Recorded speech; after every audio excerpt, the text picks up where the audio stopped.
शुक्लांबरधरं विष्णुं शशिवर्णं चतुर्भुजं प्रसन्नवदनं ध्यायेत् सर्वविघ्नोपशान्तये. Om. Dear friends, we are seeing the Karma Yoga of Bhagavad Gita, and we were reading the 7th shloka of Karma Yoga. That is, Yas Tvindriyani Manasa Niyamya Arabhate Arjuna Karmendriyeh Karma Yogam Asaktasya Vishishyate.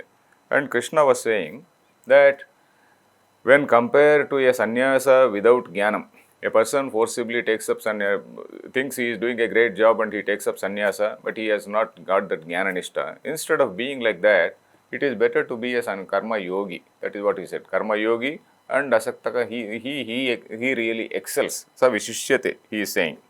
And why? That is at least because his mind is purified. All his actions, they are leading to purification of mind. And I was telling you yesterday that this is something which is not new. It is not something new. It is something which is there already in the Upanishads. I was telling about this Ishavasya Upanishad. That Ishavasya Upanishad, the very first mantra, it talks about the Jnana Nishta, what Krishna called Jnana Nishta and Karma Nishta. Jnana Yogena Sankhyanam, Karma Yogena Yoginam. So Jnana Nishta is contained in that very first shloka where that mantra says, Isha Vasyamidagam Sarvam Yatkincha Jagatyam Jagat. Whatever is there in the universe, do not look at this universe as universe. Isha Vasyam. Ishwarena Achhadaniyam. Vasyam means Achhadaniyam. That means you have to see the whole universe as Brahman itself. Isha means Isha there does not mean Ishvara, Lord Ishvara with the Trishula and all that. Ishvara means in Vedanta, Ishvara means that supreme reality. That's all. You have to see this whole universe as Brahman. That is what he says. In the very first mantra says, one has to see the whole universe as that Brahman itself, not different from Brahman.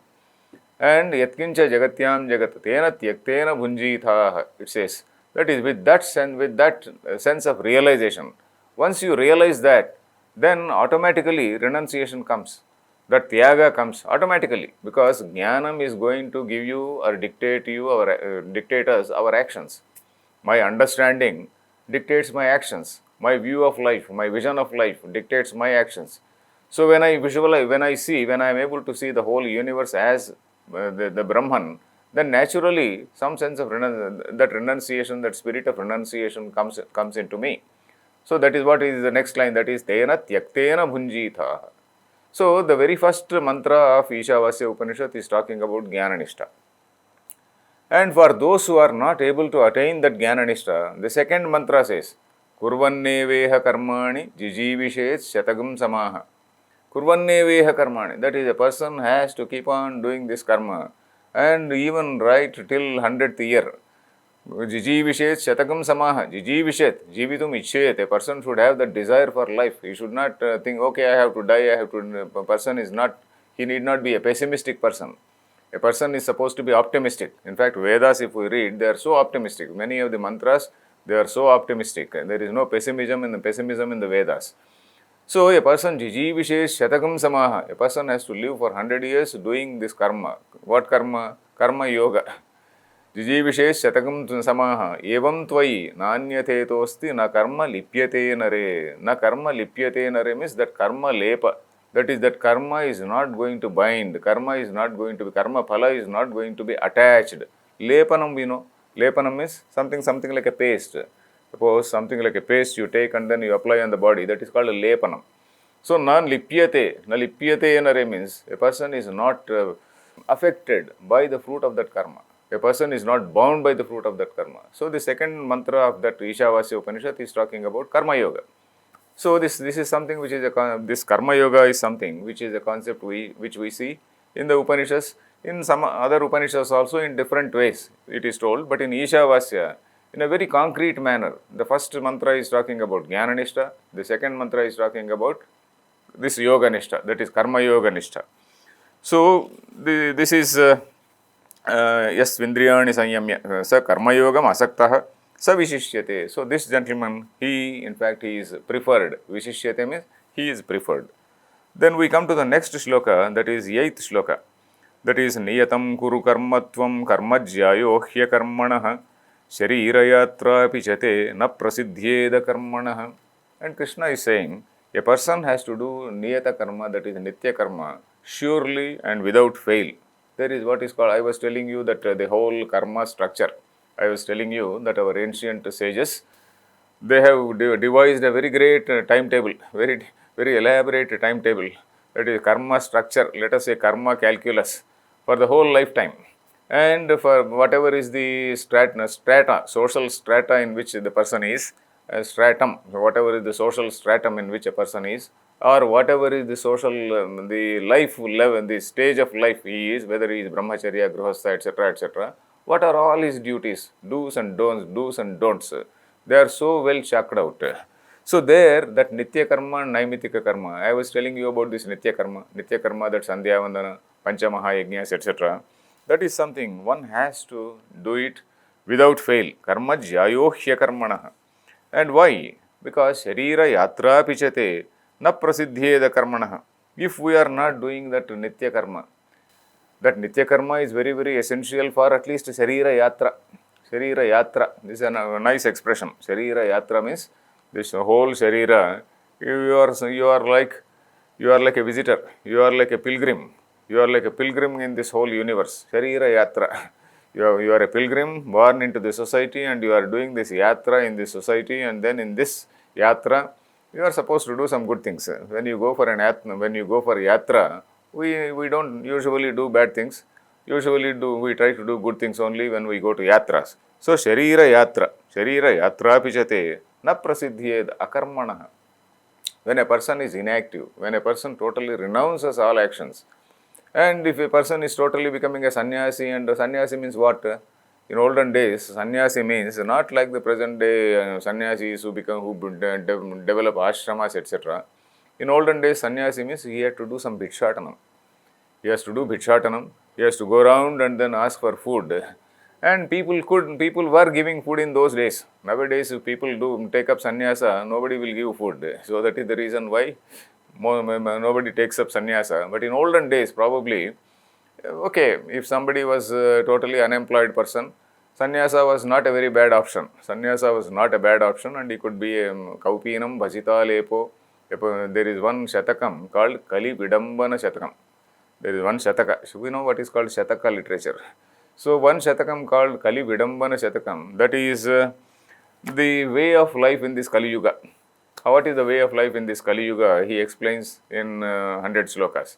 So there he talks about one sannyasi. And what is this sannyasi?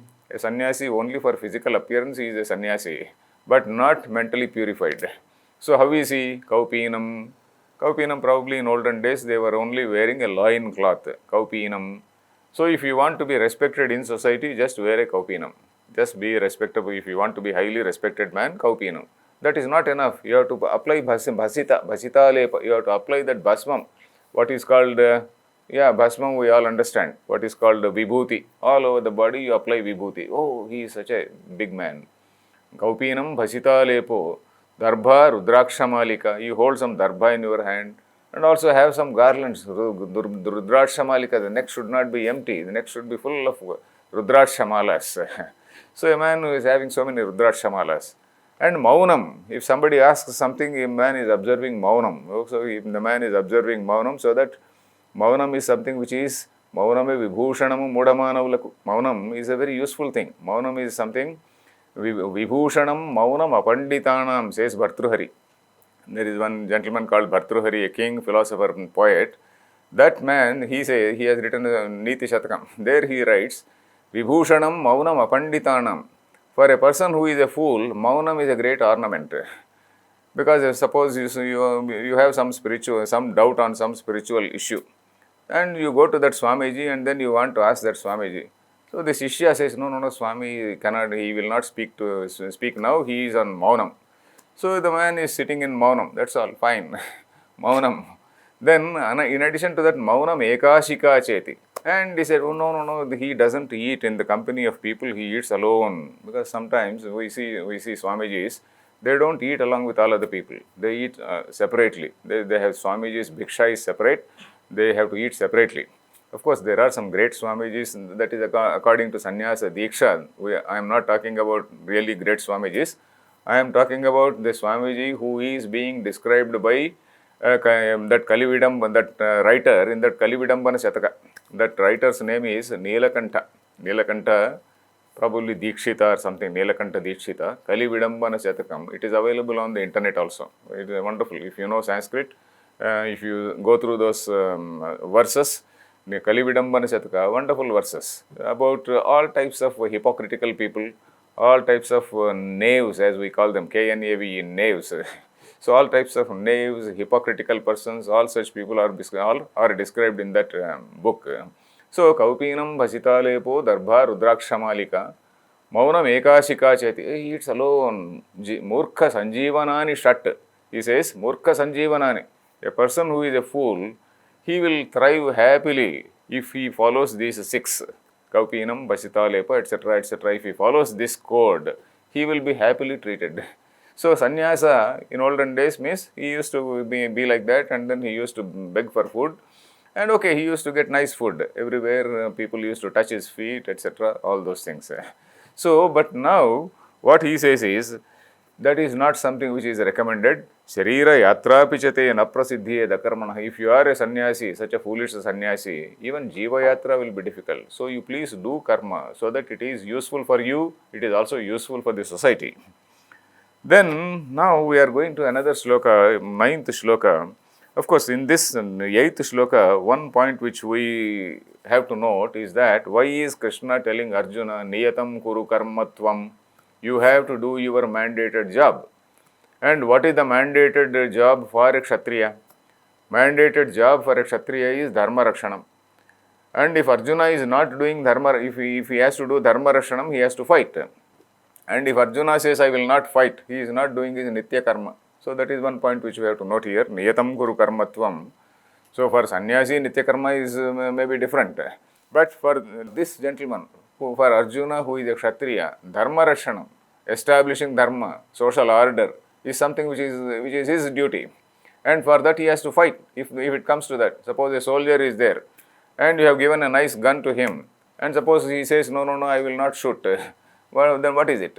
A soldier has been trained to shoot, his philosophy is to shoot when it is needed, not shoot by being trigger happy. So, Niyatam Kuru Karmatvam, in the case of Arjuna, it means you have to protect Dharma, you have to do, you think about what is the real duty which is mandated to you. Then we come to the next shloka, where Krishna is giving a wonderful meaning for the word yajna. Ninth shloka, yajnarthat karmanonyatra lokoyam karma bandhanaha tadartham karma kaunteya mukta sangas samachara.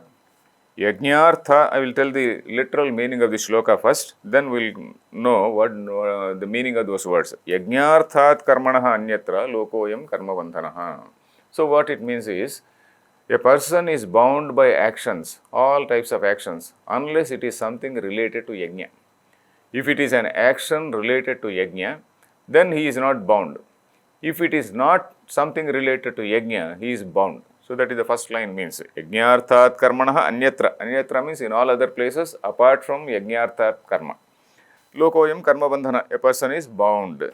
Then tadartham karma kaunteya. So for that reason means yajnartham, tadartham, yajnarthat. First line starts with yajnarthat. Tadartham means for the sake of yajna, you do karma. And mukta sangaha, without seeking the fruit of that action.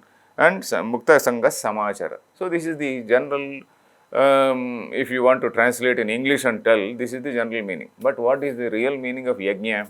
So the commentators, they go to what the Vedic mantras tell about yajna. Because when we use a particular word in a particular, if we want to understand the particular word, we have to understand that in the entire framework of the Vedic literature.